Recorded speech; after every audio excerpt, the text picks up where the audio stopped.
Here are my thoughts on Godzilla 1954. This is going to be spoiler filled, but first we need to get through the director of the movie, the cast, screenplay, all that jazz, and my spoiler-free thoughts as well. It's directed by Ishiro Honda. Music is by Akira Ifukube, Akira Takarada as Hideko Ogata, Ikihiko Harada as Dr. Serizawa, Takashi Shimura as Dr. Yamane, Momoko Kochi as Amika Yamane, Hiroyo Nakajima as Godzilla. Screenplay by Ishiro Honda and Takio Murado. Movies about a fire-breathing behemoth terrorizes Japan after an atomic bomb awakens it from its century-old sleep. Here are my spoiler-free thoughts on Godzilla 1954. This movie is fantastic. The script is really good. Everything really feels like the characters feel natural. It evokes emotion because of what it's about and how it goes about doing that. I like the Godzilla looked really good. Used sparingly, but that was, I think, a bonus of the movie. Really enhanced it, made it better. As it's just destructive thing that you don't know much about. And just even like the destruction and stuff looked really good. And the effects, like just in general, mostly practical. Some looked like they tried some different things. Like I'm not sure if it's CG or something else, but it still looked okay. And now on to the spoilers. Movie starts off following a naval ship, the Coast Guard of Japan, as they are patrolling, and all of a sudden something like the water starts glowing, and it all of a sudden shows the ship like on fire, sinking as they're calling SOS, which I thought was a pretty good way to start. And didn't show Godzilla, didn't show him until like 22 and a half minutes into the movie, and just really it shows it shows the destruction Godzilla has. And obviously we know it's Godzilla, but we go through a different mystery until they show Godzilla about what could be happening and why all of a sudden there's ships sinking all over around the same area, which I found really interesting. It was actually really well done, and the families of the people felt really natural because obviously they don't know if their family members survive because all they know is that the ships have been sinking. So it really shows how bad of destruction it can cause. And then we go to like it shows like a ritualistic dance about Godzilla, when only one person really thinks it was Godzilla until obviously it's shown. And I found that kind of interesting that one person was so sure it was Godzilla and, well, ended up being right. And also they show that, like, a little bit later on, once Godzilla shows himself, they show that he was pretty much awakened by the atom bombs. And I really like that, like, Godzilla is like a stand-in for the destruction and death and suffering that was caused by the atom bombs. It really added to the emotional depths of the movie. And when they finally do show Godzilla, he looks really good. And the perspective of like him looking huge looks really good.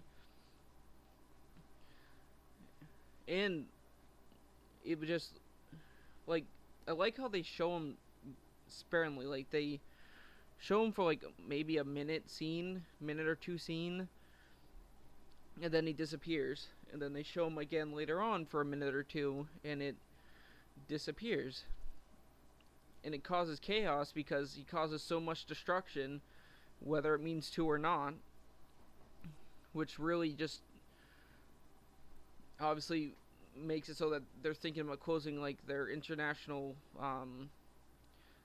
sailing routes or whatever. I can't remember what they called it, but it really added to the urgency of needing to figure out this problem. So I thought that was nice. And they also like how Godzilla was like a descendant of a dinosaur, or was a dinosaur that mutated. I thought that was a pretty interesting twist.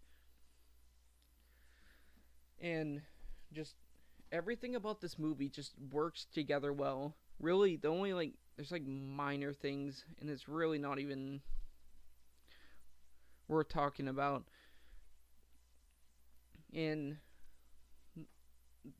I really like that Dr. Serizawa is much more reserved, I guess is what you'd say, than like obviously the new one, which I think is supposed to be like his son or grandson or something like that. And he's the one who makes the oxygen destroyer.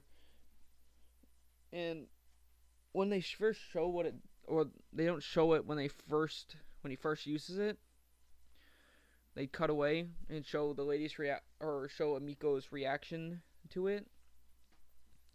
And then later on it showed that because it destroyed the oxygen, obviously the fish suffocated, and because there's no oxygen, their organs and stuff dissolved, pretty much vaporizing the fish. Really the only thing that was left was the skeleton.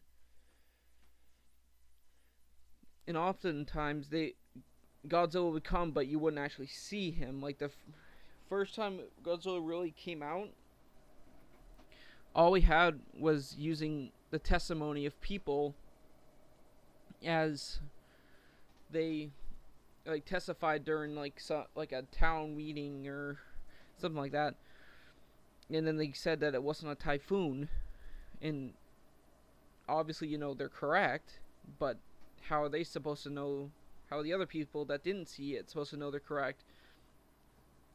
Because like a typhoon or stress can make people see things, so they probably thought that they were stressed out and saw things. And the ending, I wasn't expecting it. I wasn't expecting Dr. Serizawa to pretty much sacrifice himself, even though yes, he did say he would sacrifice himself to make sure it wasn't a weapon, but I wasn't sure if he was actually gonna do it until like he obviously cut the oxygen line and stuff. And the good thing about this is during the scene where they're using the oxygen destroyer on Godzilla, and I just feel it really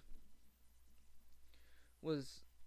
I thought it was definitely something his character would do, and I thought that was really good. But obviously, still kind of sad that it was something his character would do, but I didn't expect him to do it for some reason. And just a really well done scene. It doesn't show his body or anything. All it does is shows that the rope, they pull up they're trying to pull him up, but then they realize that obviously when the cut lines come, that he cut the oxygen line and the rope that were gonna help him come back up. In Godzilla, they also don't show Godzilla. They show Godzilla, but they don't show what happens to its body, which I thought was kind of cool. Actually, it was left some mystery of not mystery, but obviously Godzilla died in that movie, but what would he look like and all this. Movie's not very long either. thought that would be longer, but it's only like an hour and 30 something minutes. Again, I think total hour 37. But I think that runtime really helped make the movie better in what it was trying to do. And after like the first big destruction scene, like, or the really the only big destruction scene, but when Godzilla like destroys an entire part of, I'm pretty sure it was Tokyo, they show the people like suffering, but without any dialogue, only music and like panning through like different like the hospital or makeshift hospitals and showing the suffering that they're dealing with, which is probably the biggest emotional beat in the movie because it just can't imagine dealing with something like that, like whether it be an atomic bomb or an atomic lizard. Just the suffering that must be caused by that is just a horrible thought to think about. Oh, this is probably one movie I would consider perfect. So my rating's a 10 out of 10. Thanks for watching. Like, subscribe, comment, and bye.